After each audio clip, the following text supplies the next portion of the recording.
Hey neighbor, welcome back to ARTV. My name is John. It's time for another episode of the Think Tank, where I take something that's been on my mind in the world of music and then I turn it into a video discussion. Today I'm going to be talking about something that I guess could be considered a point of contention within the reviewing community, because we're talking about giving scores, whether it be alphabetical or more commonly I would say numerical, to works of art, whether that be music, of course, film, TV, literature. For as long as I can remember, scores have been in my life. I think as a kid I would find it fascinating to pick up the newspaper and see the reviews of the new movies that would be coming out. How many stars out of 4 or 5 did this movie get? And why did this one get 1 star? Why did this one get 4 stars? I'm trying to see the different opinions and perspectives, and it starts with that numerical draw, but I think it's the bigger discussion that lies beneath that's always more important. In recent years, I feel like it's been a bit more villainized to just boil something down to a score, and I can see why, at least at surface level, that could be problematic if people are just seeing a number and they're running with it. But I think at the end of the day, there's always going to be people that just take the easy way out, the spark notes, the condensed version. I want to give my defense for why I don't ever plan to cut out a numerical score that I assign to an album or something else that I'm reviewing, like a movie or something over on my second channel, The Missing Frame. To me, it's an important part of the process, landing on a number after you've been experiencing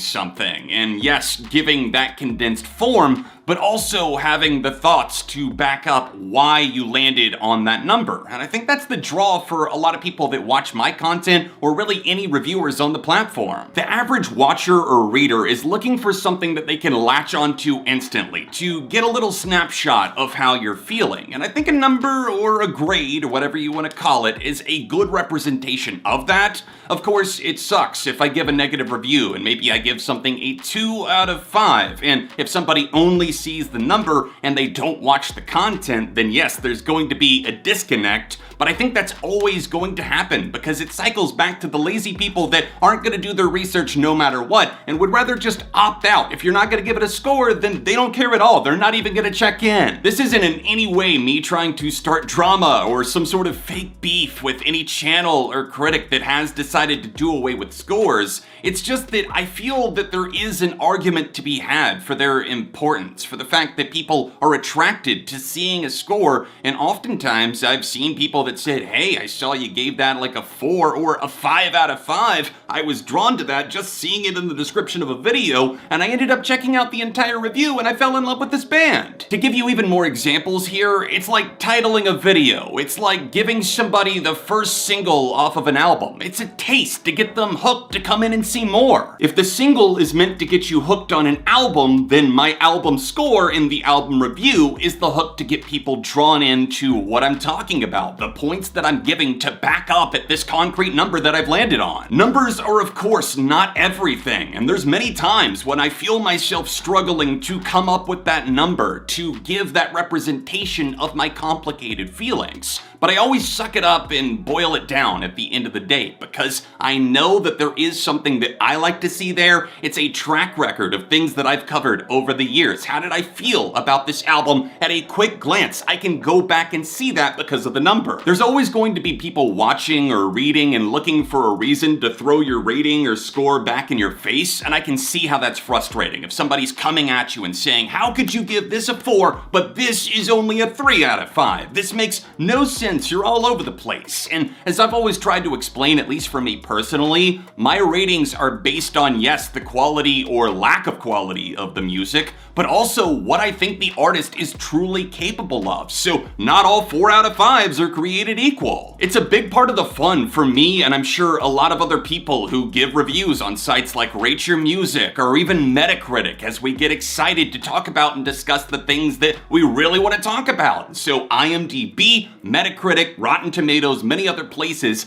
I think that they are good tools. They often get abused, and if you see a movie, it's got like a 66% and you're like, I'm not gonna go see it, then I think it is a problem there, because you should be looking into it for yourself. That's why I always encourage people to go out and hear the albums or the movies that I'm reviewing if you're looking at my other channel, and go check them out, at least a trailer, a single or something, so you can hear, experience it, and see if maybe you're feeling like you're on the same wavelength. Ratings can make your blood boil, they can make you feel indifferent, or maybe they can just give you goosebumps because you find yourself agreeing with the person that you're listening to so much and their thoughts on this thing that you either enjoyed, hated, or maybe took some issues with. Inconsistencies in the rating process definitely happen, but I think it's a part of the wild journey, the wild ride of talking about other things, providing feedback, critiques, or even praise. I'm very curious as to how you, the viewer, feels about the rating system. Is it something that you really enjoy? Maybe you like to try and guess before the reviewer gives their score or whatever their rating system might be, or do you find it more arbitrary and annoying? Because from an outsider's point of view, if I'm trying to be objective,